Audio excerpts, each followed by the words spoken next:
Hola, ¿qué tal? ¿Cómo están? Nuevamente estamos aquí con ustedes, esperando que todos se encuentren lo mejor de salud y que así también lo estén pues sus familiares y sus seres queridos, ¿no?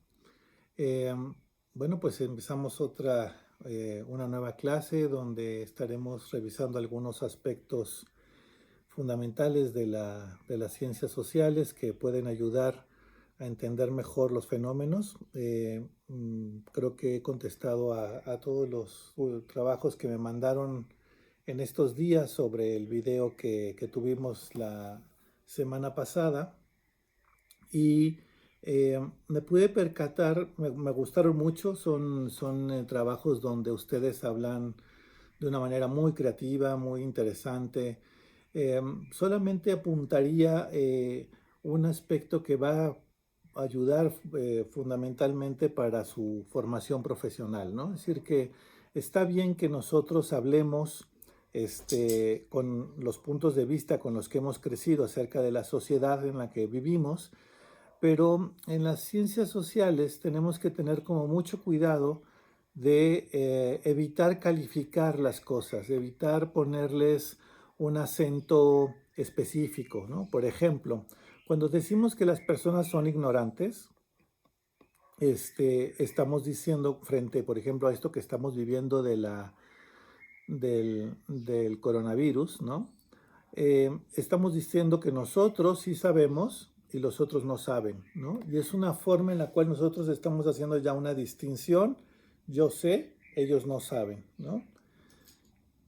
En las ciencias sociales, y yo también cometo ese error, no vayan a pensar que es un asunto de algunos en lo particular. Tendemos a calificar las cosas que vemos, tendemos a calificarlas y a veces por momentos olvidamos la profundidad que debe de existir cuando somos académicos de cómo reconocer una problemática desde el punto de vista en este caso, de la ciencia, ¿no? De la ciencia social, de las ciencias sociales y las humanidades, ¿no? Y creo que esto les puede servir en su desarrollo personal y profesional, el poder distinguir entre cuando yo califico una situación y entonces automáticamente si la califico yo me estoy poniendo como si estuviera arriba de esa situación, ¿no? Cuando decimos tú estás mal, yo estoy bien, estamos diciendo que nos estamos poniendo por arriba de esa persona. Pocas veces vamos a decir nosotros yo estoy mal y tú estás bien, ¿no? Aunque a veces lo llegamos también a decir, pero la mayoría de las veces nos ponemos en la situación de yo soy el que sé y los demás son los que no saben, ¿no? En las ciencias sociales y las humanidades, más bien preferimos decirnos, a ver, ¿qué es lo que yo estoy viviendo que me hace diferenciarme del otro, ¿no? Entonces, primeramente lo que hay que marcar es que somos individuos que estamos marcando siempre estas diferencias entre unos y otros.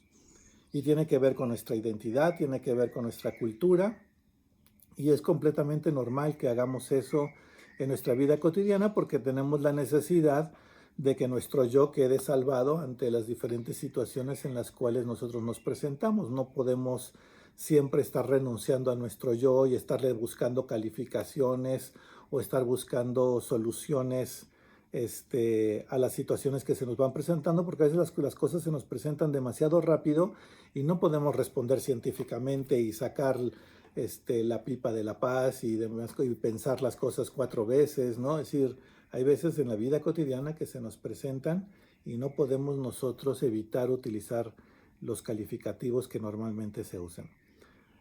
Lo puedo hablar sobre, por ejemplo, un ejemplo que me pasó la semana pasada, ¿no? Que tenía yo que comprar una medicina para mi perrita y resulta que en la receta habían puesto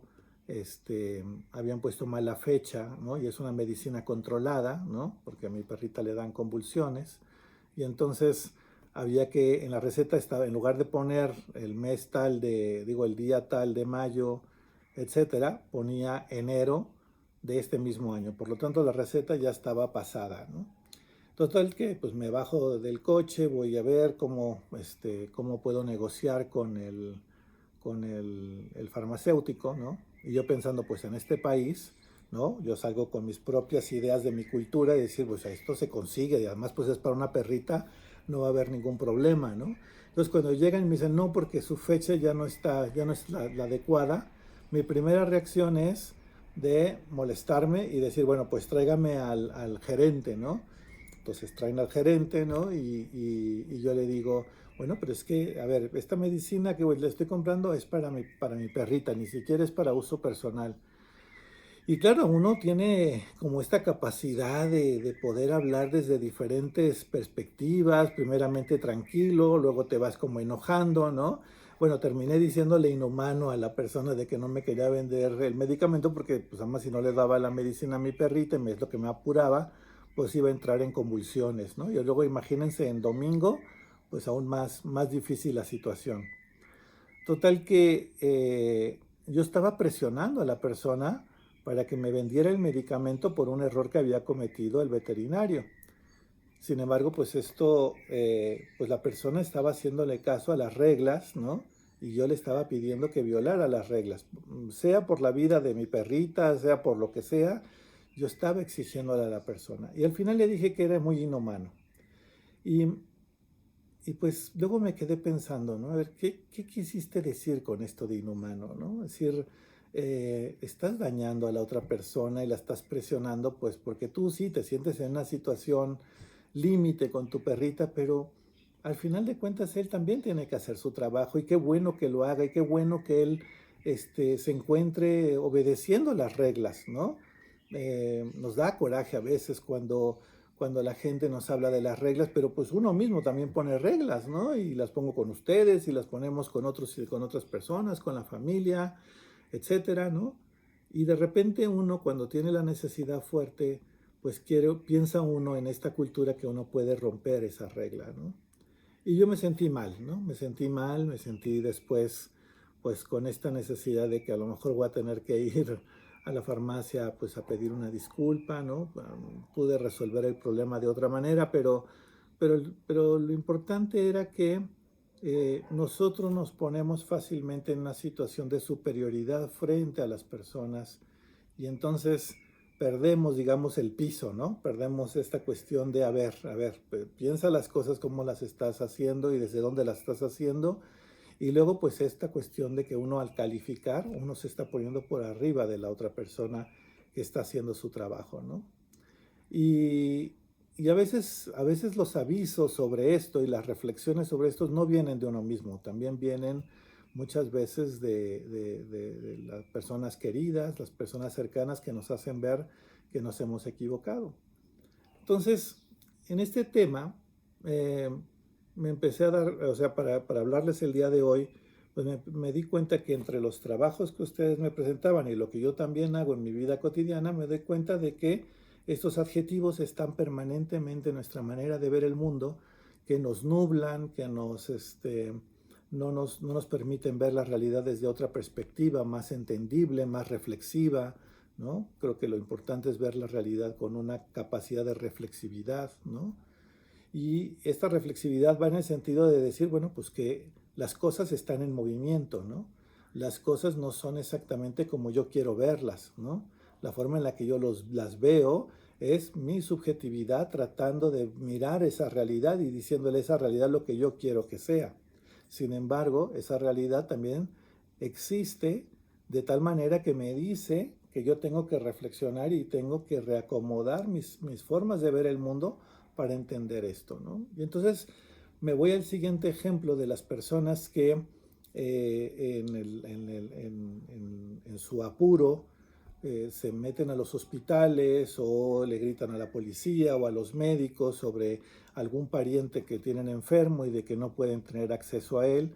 Y entonces, otra vez, ¿no? Nosotros al verlo esto por la televisión tenemos una o dos opciones de reacción. Para algunos es, pues claro, no está dejando ver a su familiar y por lo tanto se pone muy agresivo, ¿no? O agresiva la persona, ¿no? Pero también podemos decir que las instituciones, ¿no? También están ante una situación donde no saben tampoco bien cómo responder ante lo que está pasando. Por andar cuidando que no se hagan contaminaciones, tampoco está habiendo un proceso educativo, aunque sea de nivel informal, para que estas personas puedan entender por qué no pueden acceder al hospital.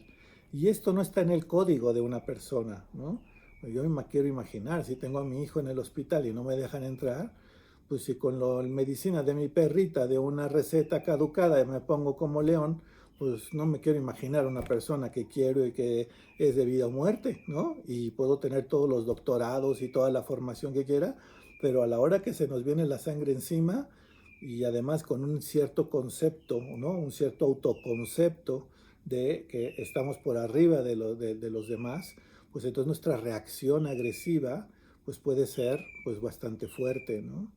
Entonces, si se dan cuenta, al volverme yo más reflexivo, entonces empiezo a pensar, bueno, ¿y de dónde saco yo que unos son ignorantes y yo soy el que sí sabría cómo controlarme, ¿no? O sea, yo me pondría ahí en la reja diciendo, no, no, pues está bien, ¿no?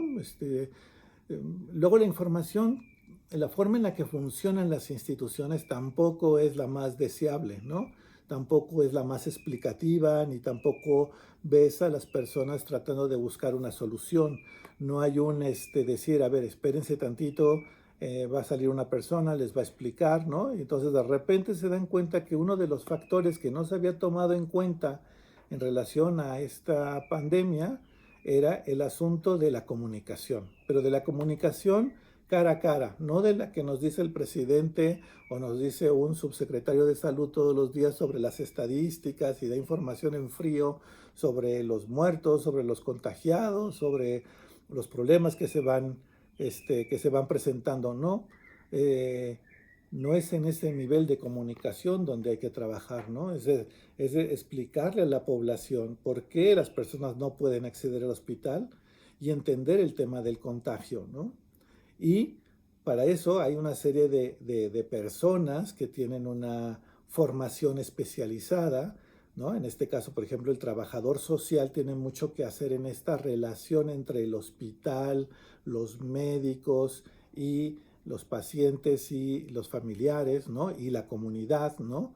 Si no, pues lo de Ecatepec no se hubiera producido, si hubiera habido una un trabajo de anticiparse al problema como se nos está presentando, ¿no? Entonces aquí tenemos, si se dan cuenta, tenemos una, un asunto principal que puede ser retomado desde las ciencias sociales y también desde la educación, ¿no? ¿Cómo trabajaríamos, por ejemplo, este problema de atender a las poblaciones enfermas o a las poblaciones que se encuentran cercanas de alguien que está enfermo, ¿no? Y esto ya como problema nos tiene que llevar a una serie de aspectos que son, por ejemplo, los aspectos sociológicos muy interesantes. ¿Cómo se encuentran nuestras instituciones? ¿Qué entendemos por institución y qué entendemos por organización, ¿no? Y eso me parece aquí un tema, la verdad me parece un tema fascinante, ¿no? En las ciencias sociales y en la sociología en particular, se consideró que un tema y un concepto fundamental para ser tomado en cuenta a la hora de que hablamos de educación es el aspecto de las instituciones, ¿no? Entonces, ¿qué son las instituciones? Bien, las instituciones son como, por ejemplo, y esto claro en clase yo les estaría preguntando, a ver, ¿ustedes qué entienden por instituciones? Pero como aquí no vamos a tener el rebote, que es una de las cosas que nos estamos perdiendo, ¿no? Tengo que contestar yo mismo a la pregunta, ¿no? Entonces las instituciones es como por ejemplo el idioma español, ¿no? El idioma es una institución. Si ustedes viajan a España o a Argentina o a Chile o a Colombia, ¿no?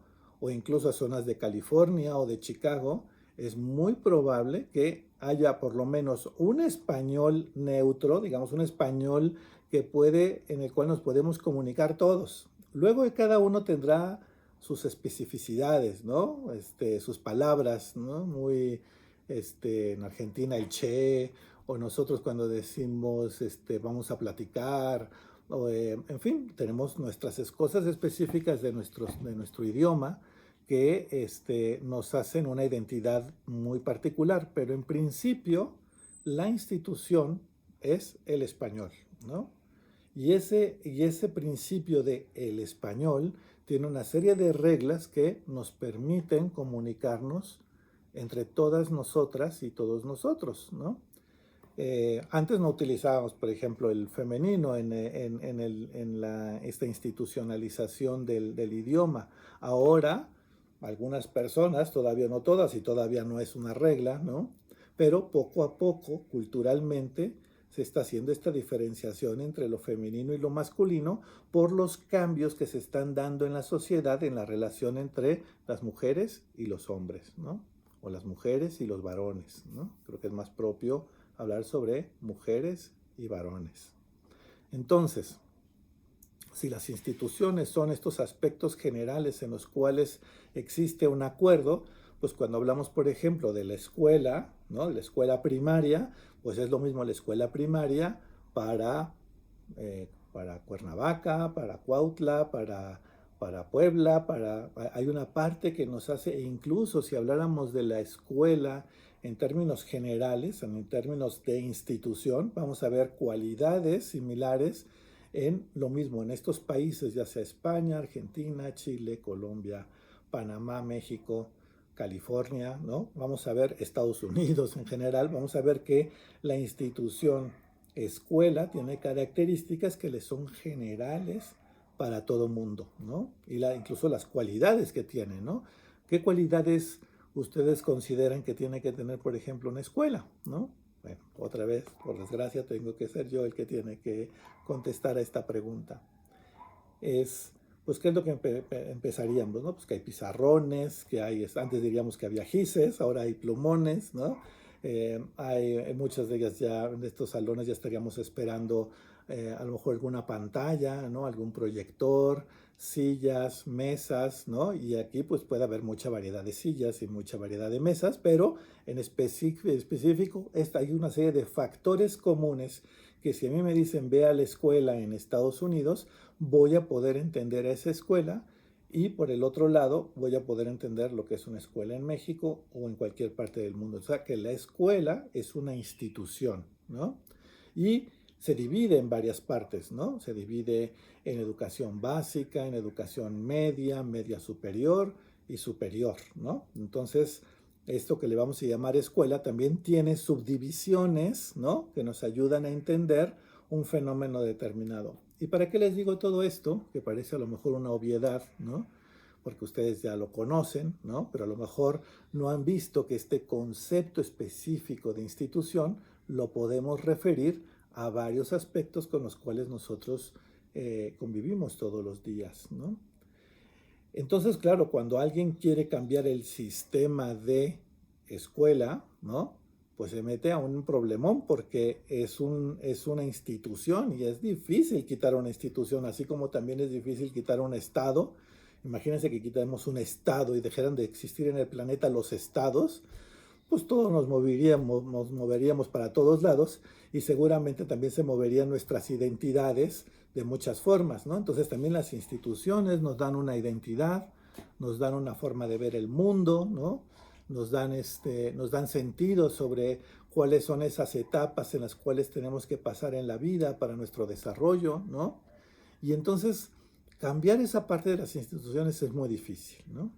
Ahora bien, ¿qué pasaría si hablamos de la palabra organización? Instituciones es una cosa y organización es otra. Bueno, pues entonces las instituciones son esto, ¿no? Como el cascarón de lo que le da sentido a todas las diferentes cosas que nosotros hacemos durante toda la vida, ¿no? La familia es una institución, ¿no?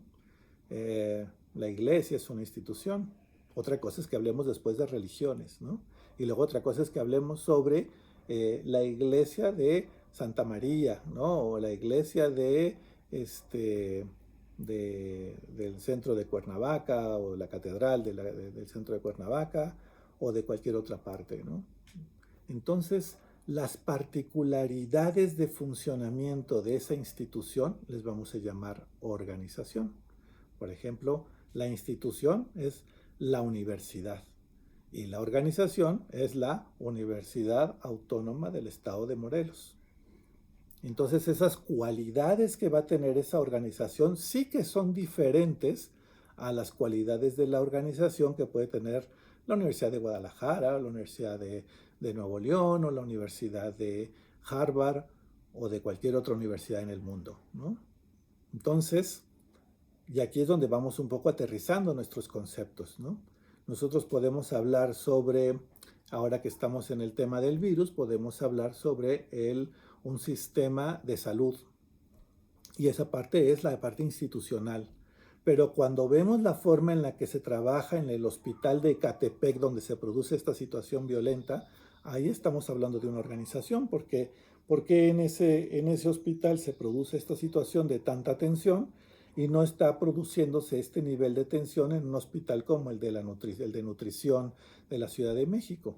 ¿Por qué en uno sí pasan cosas y en otro no? Entonces esta variabilidad de las cosas es porque las organizaciones también tienen autonomía y forma de actuar que son distintas. Seguramente si nos metemos en un salón de clases de la Universidad de Barcelona, pues seguramente sus aspectos específicos de organización van a ser distintos a las formas de organización de la Universidad Autónoma del Estado de Morelos. ¿Por qué hacemos esto en ciencias sociales? ¿Por qué hacemos esta división de estos conceptos? Porque, porque tenemos que entender que hay aspectos generales que definen en buena medida aspectos funcionales de una sociedad, pero también tenemos que entender los aspectos concretos, ¿no? De las personas, de los sujetos, de las formas de organización, de las farmacias, de las escuelas y demás cosas para poder entender muchas veces una problemática. A tal grado que, por ejemplo, del tema que se generó en este hospital de Ecatepec, de esta situación violenta que se produce, bueno, pues entonces a partir de ahí, cómo es que se habla sobre cómo atender específicamente a esta organización. La primera reacción que tiene el Estado es mandar la policía, que es una policía militarizada, la manda pues para que la gente no entre. Pero no se ha resuelto el problema de comunicación y por eso al día siguiente, por eso se empezó a hablar sobre la importancia de los trabajadores sociales, la importancia de los que pueden hablar con la población y la comunidad, porque a su vez de que existen las instituciones y las organizaciones, por ejemplo, se encuentran relacionadas con una serie de personas que tenemos que tomar en cuenta. ¿Cuáles son las personas que tenemos que tomar en cuenta, por ejemplo, respecto a este asunto del hospital? Pues están los directivos y los que llevan administrativamente el hospital, están los vigilantes, están las enfermeras, están los médicos, están las personas que están enfermas, que desde el sistema hospitalario, desde la institución hospitalaria, los han definido como pacientes o como enfermos, pero bueno, fundamentalmente los definen como pacientes. Bueno, esa es una definición social y está haciendo una distinción con esas personas.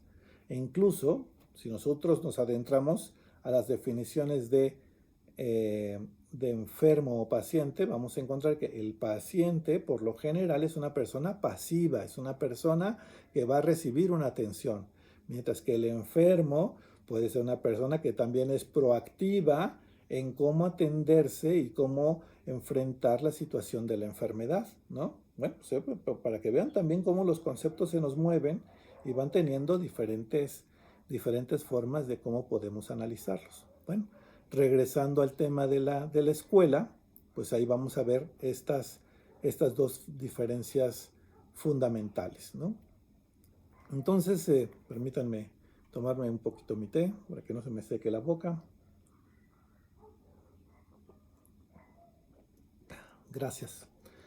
Bueno, entonces, les he traído hoy un artículo que creo que nos puede ayudar a entender mejor esto que estamos hablando sobre las instituciones y las organizaciones.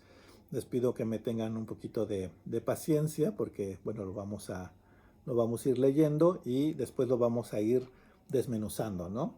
Este es un sociólogo que trabaja en el Colegio de México. Yo creo que es de las personas que podríamos definir que son una autoridad dentro de la sociología de la educación en México.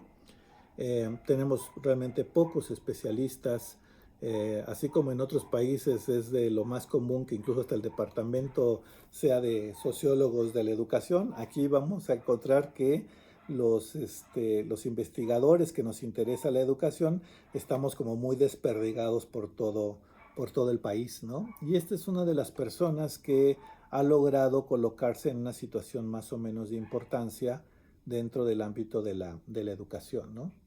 Y entonces hace un artículo que se llama La escuela intrusa, ¿no? Entonces voy a ver si con Lili le hago pasar el enlace del artículo para que ustedes también puedan revisarlo y que les pueda ayudar a lo mejor en sus mapas mentales o conceptuales o sus trabajos o sus PowerPoint, ¿no? Me han encantado muchísimo sus trabajos, de verdad. Se siente uno muy vivo cuando ustedes conectan desde el alma con lo que están haciendo, luego se nota el interés personal, ¿no? Entonces este artículo se llama La escuela intrusa, ¿no? Entonces empieza así el artículo. Un fantasma recorre el mundo, busca y consigue entrar a las casas en nuestro país y en muchos otros. Es el esperpento de la tarea.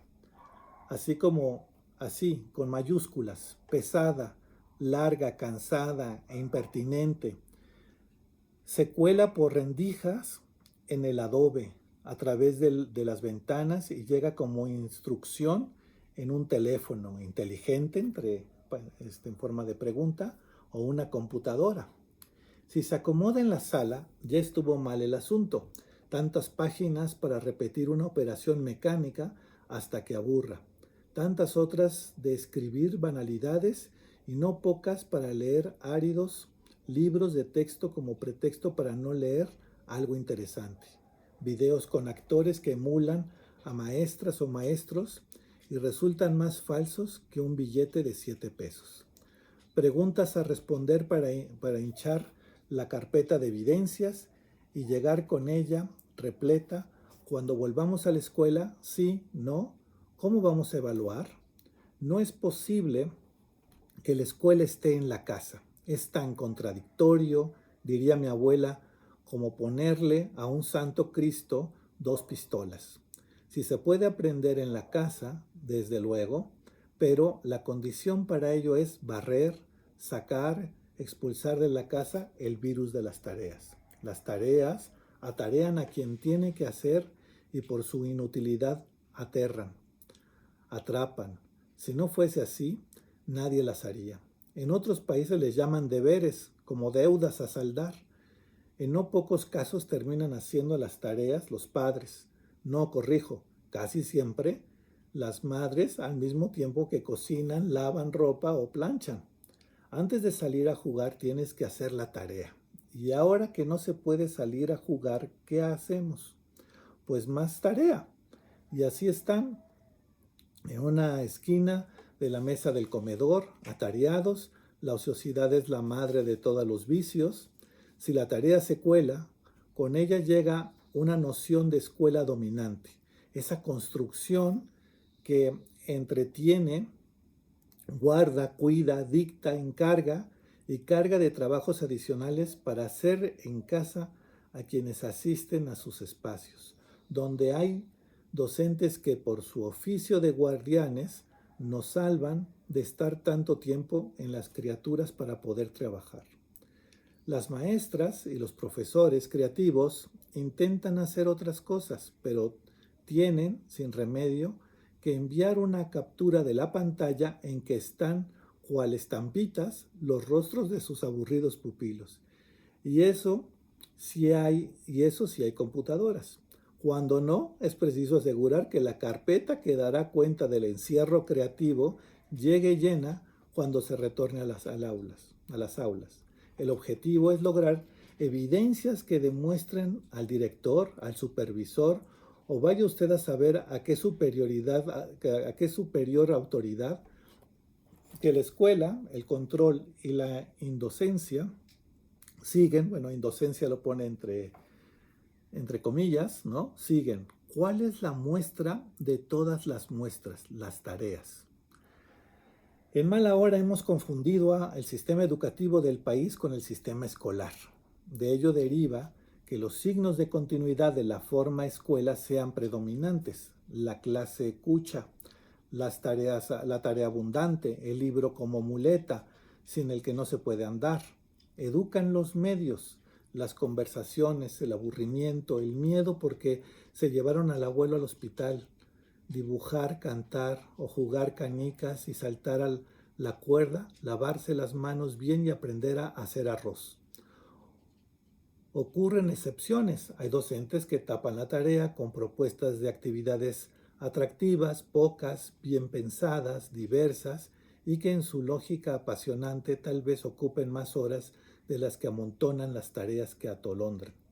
Estos días desnudaron la noción social mayoritaria de la escuela y la de sus funciones.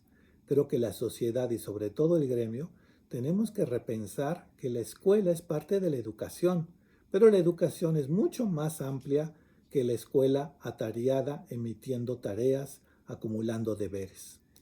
Abuelo, hacemos lo mismo que en la escuela, no más que es peor, sin recreo y sin amigos. ¿A poco no está buena esta frase? Voy a repetirla. Abuelo, hacemos lo mismo que en la escuela, no más que, nada más que es peor, sin recreo y sin amigos. Deja de quejarte ya y ponte a hacer la tarea. Y esto es lo que nos dice el doctor Manuel Gilantón sobre el tema de qué es lo que está pasando. Y ven cómo lo interesante de poder poner lo que vemos teóricamente, ponerlo, pero en nuestra vida concreta. Eso es fundamental, ver qué es lo que está pasando en este mundo en el cual nosotros estamos viviendo. Visto, en este caso, desde algo social como es la escuela y la educación. Entonces, como podemos ver, esta manera en la cual funciona la escuela es que primeramente para poderse mostrar que sigue siendo escuela, pues entonces te la meto en la casa, ¿no? Sin embargo, la casa no está hecha para la escuela.